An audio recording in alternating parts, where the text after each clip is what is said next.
And today you're sitting in the box with Angela Lansbury and Baryshnikov. Oh, Jesus. Anyway. The lights of Hollywood had dimmed for Don Rickles long before his final curtain call. In his twilight years, surrounded by family photographs, old show posters, and the faint echo of laughter that had followed him through decades, he would sometimes sit in silence. For a man who had made millions roar with laughter, his quiet moments spoke volumes. He had outlived most of his peers, most of his audience, and the era that made him famous.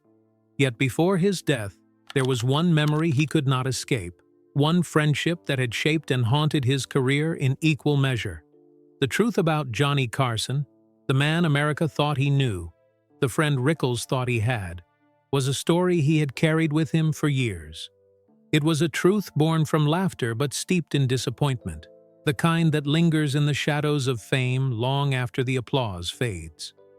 Don Rickles was not supposed to become a comedy legend. He was born in Queens, New York, in 1926, to hard-working Jewish parents who had come to America chasing a better life.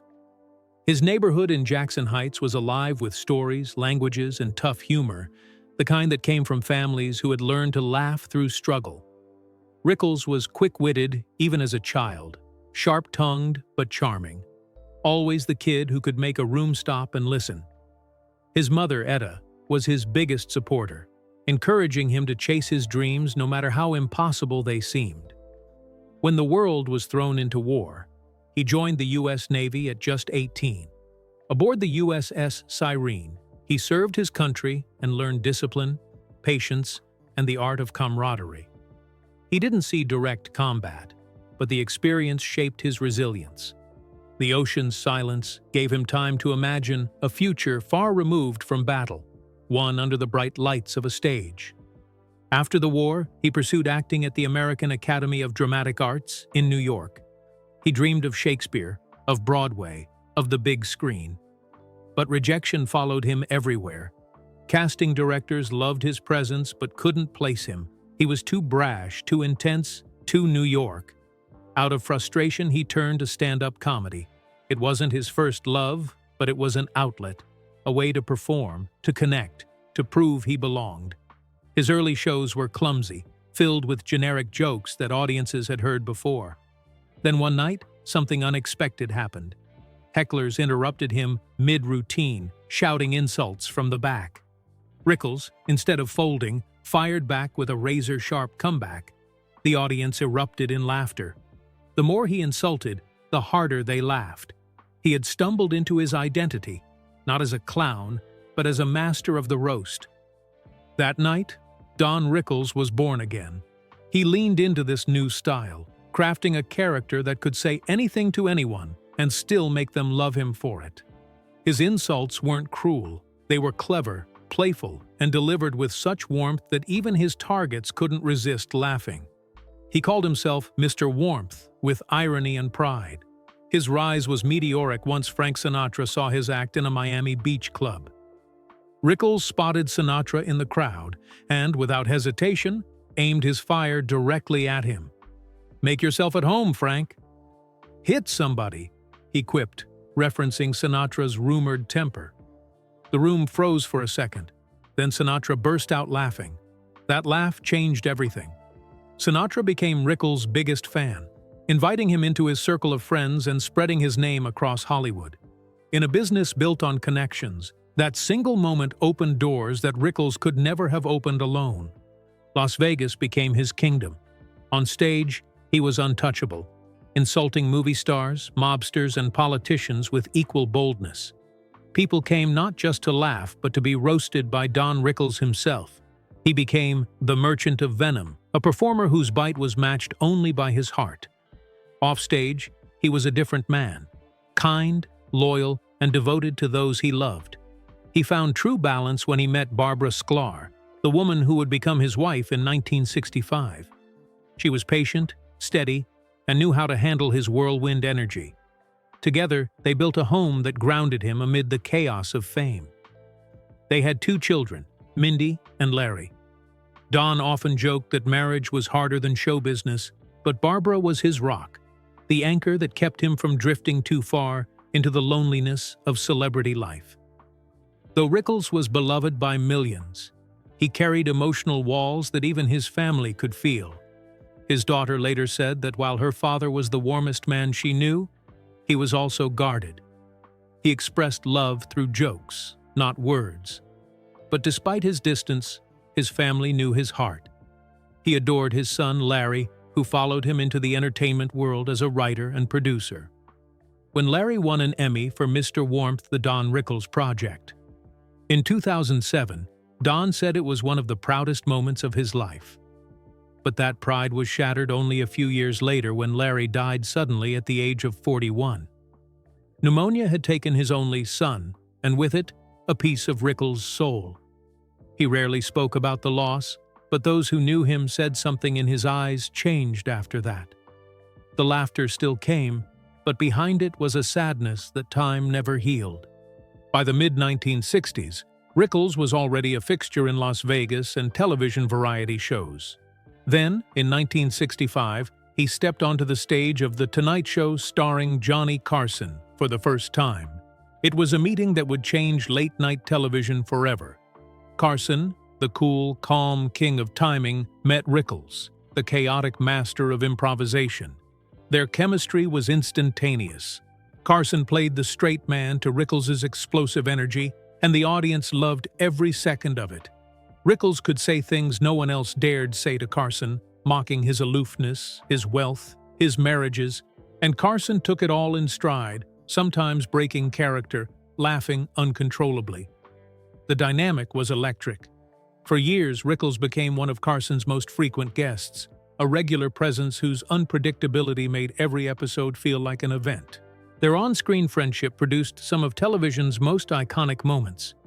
In 1976, Carson discovered that his cigarette box on the desk was broken during a live broadcast. The culprit? Rickles, who had been guest hosting the previous night. Without hesitation, Carson did something no other host would dare. He walked off set during the show, crossed the hall to the studio where Rickles was filming his sitcom CPO Sharky, and barged in mid-scene. The audience roared as Carson confronted him. Rickles played along, feigning innocence, joking that he was just trying to make a living. The moment became legendary.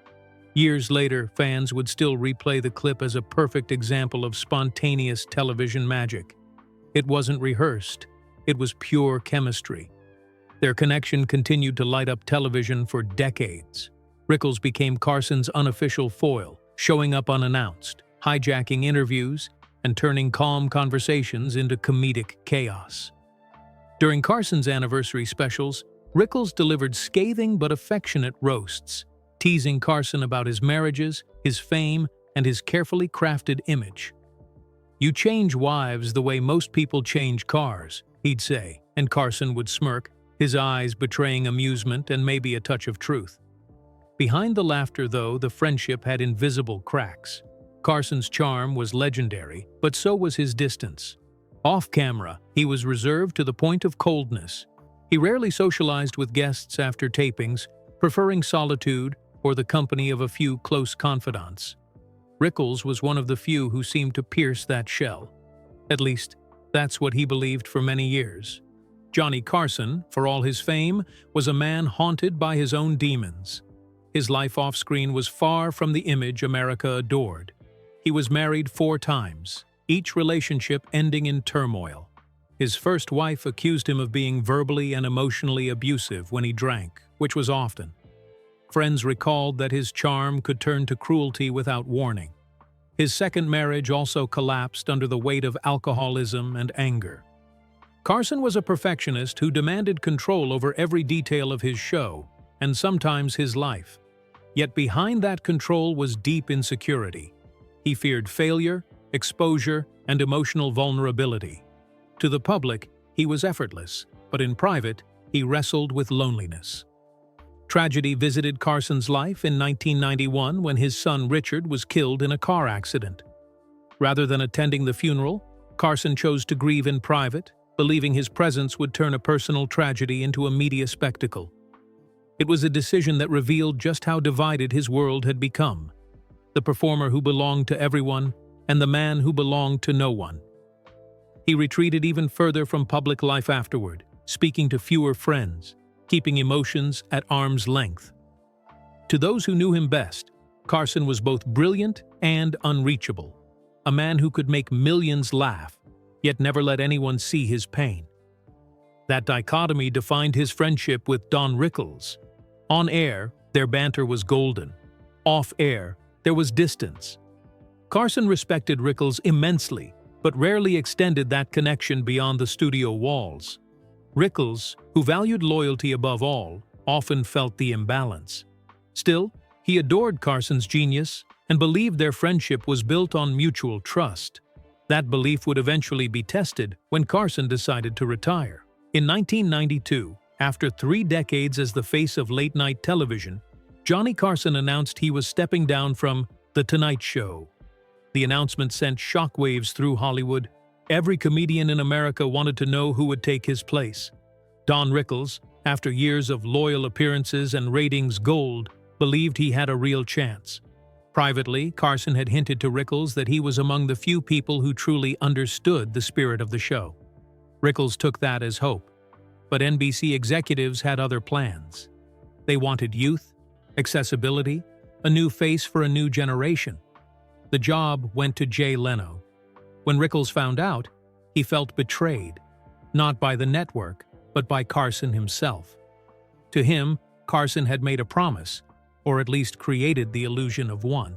He believed that after decades of loyalty, the least his old friend could do was advocate for him. Instead, he felt discarded, replaced, forgotten.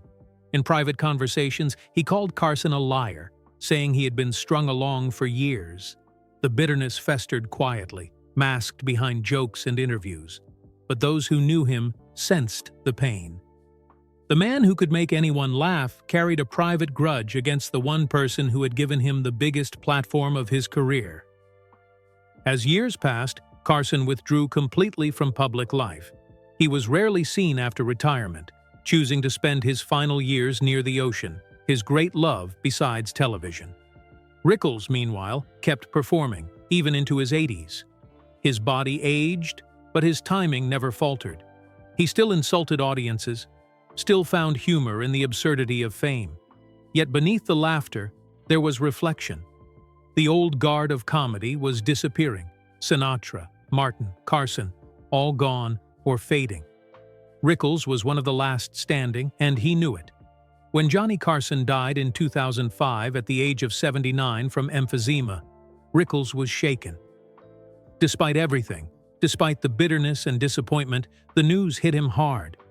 It was the end of an era, not just for television, but for his own story. In interviews following Carson's death, Rickles spoke with a mixture of admiration and honesty. He called Carson the best straight man a comedian could ever ask for, a genius who made everyone around him better. But he didn't sugarcoat the truth. He said Carson was complicated, a man who lived in 2 worlds, the one on television and the one no one ever saw. To Rickles, that duality was both his brilliance and his curse. Their friendship, he admitted, had been real on stage but limited beyond it. Yet even so, he couldn't deny what they had built together. For 30 years, they had defined an entire generation's understanding of comedy. Their timing, their rhythm, their unspoken trust in front of millions, it was lightning in a bottle, something that could never be replicated. At Johnny Carson's televised tribute, Rickles stood beside Bob Newhart and Ed McMahon. He cracked jokes, keeping the room light, but his eyes betrayed emotion. He wasn't just saying goodbye to Carson. He was saying goodbye to the golden age of entertainment, a world where friendship and rivalry lived side by side. Later, in quieter interviews, Rickles reflected on the strange balance of his life, the joy of laughter and the sting of disillusionment. He said fame was a double-edged sword. It gave him everything, but also took things he could never get back: time, truth, and in some cases, friendship. He understood now that Carson's world had always been different. Johnny needed walls, Don needed connection. They were 2 men who met in the middle only under the bright lights. In the final years of his life, Don Rickles softened. The insults were still sharp, but there was warmth behind them, a tenderness that came from understanding how fleeting everything was. He performed less frequently, spending more time with Barbara, his lifelong partner. When asked about Johnny Carson in one of his last interviews, he paused for a long moment before answering. "Johnny was Johnny," he said. "A genius, complicated. But I loved him. It was the closest he ever came to forgiveness." In those few words was an entire history, one built on laughter, misunderstanding, and unspoken affection. For Rickles, that truth was enough. He didn't need to rewrite their story. He had lived it. When Don Rickles passed away in 2017 at the age of 90, tributes poured in from across the world.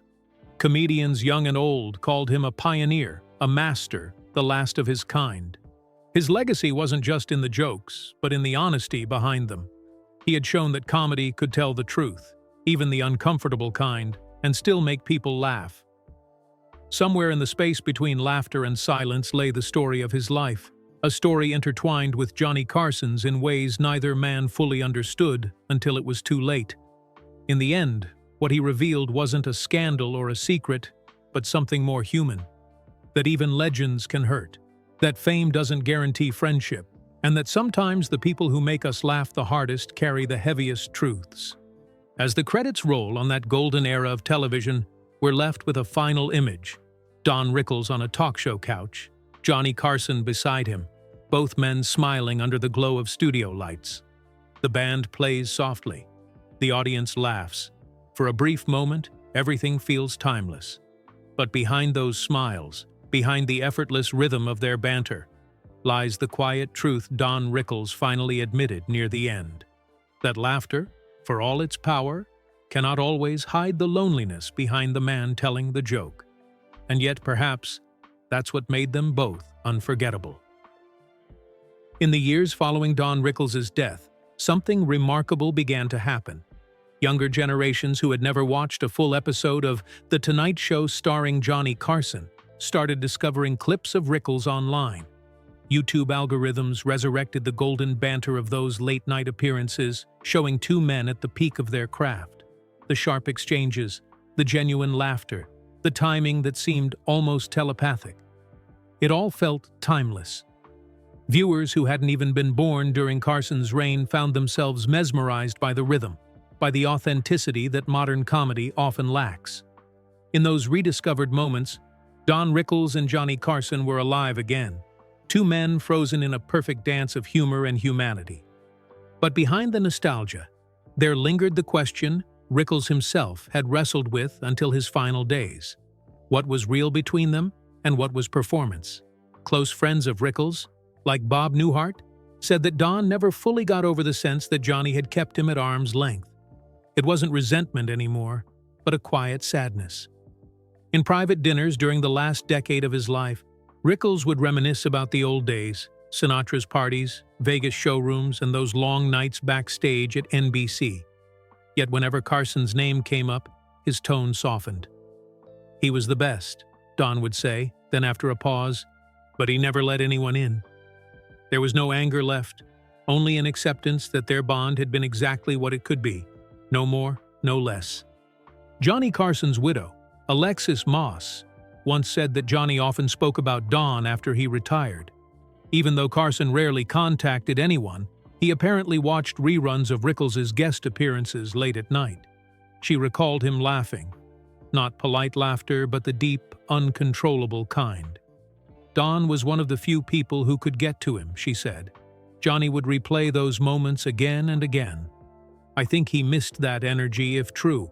Then maybe Carson felt the same quiet regret that Rickles did. A recognition that the connection they shared on stage was something deeper than either man knew how to express. Two men who had built walls to survive the spotlight, yet for brief moments on live television, they tore them down and met as equals. Their dynamic symbolized something bigger than their own friendship. It captured the paradox of show business itself. Fame promises closeness, but thrives on distance. It makes you known by everyone, but understood by almost no one. For decades, Carson and Rickles navigated that contradiction better than anyone else. They built an empire of laughter out of their differences, Carson's composure against Rickles' chaos, Carson's stillness against Rickles' fire. The audience never saw the strain because the act was seamless. Every jab, every comeback, every smirk felt effortless.